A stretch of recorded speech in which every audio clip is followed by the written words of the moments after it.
So another key point that you made that I really like is looking into a dog's eyes. You look at their eyes and you trying to get a sense of their well-being and what's going on for them.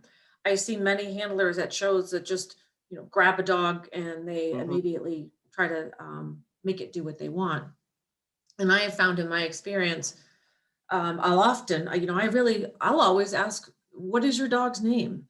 And I really try to take those moments to stop and really look in a dog's eyes.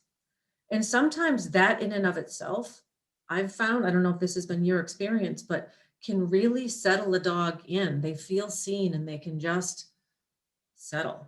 Has Mhm. that has that been part of your experience? Definitely. Jokingly, I have very intense eyes, and I often call them the, good old resting bee face. And when I look at a dog, sometimes that intensity is so strong, I can actually get the dog to um, be fearful of me. And so I have to make up for that. And I have to find a way to give them calming signals in return, so that if I'm looking to read their eyes, I have to turn my head a certain way so I'm not intimidating them, such as breeds like Rottweilers and so forth, that look sometimes can be a little tough.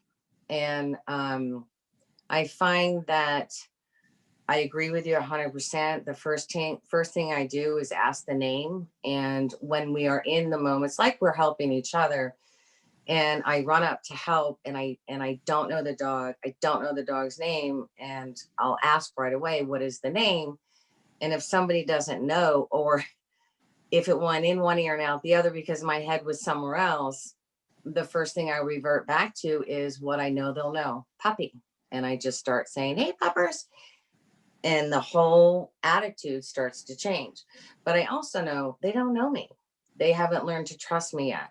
So if I walked in there and tried to manhandle the situation on a dog that is not used to being transferred from one person to the next, I could make a real mess, and it could be a very negative experience for the dog. And so the first thing I will start doing is looking at the eyes, watching their body language, how they're handling me looking at them.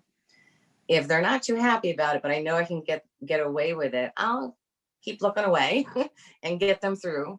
But if it's a client of mine or a dog that I know I'm starting a career with, I work extra hard to understand those eyes, because they tell me a lot. It could be anything. I've had a dog look at me when somebody has come up to my grooming table, and the look on their face just told me this wasn't a good visit. And I would step in front of it and be, a little quizzitive, but sometimes you just have to listen to what they're saying, and the eyes tell you everything. It's that connection, and that's the first part of it. And then the other part is reading the body language.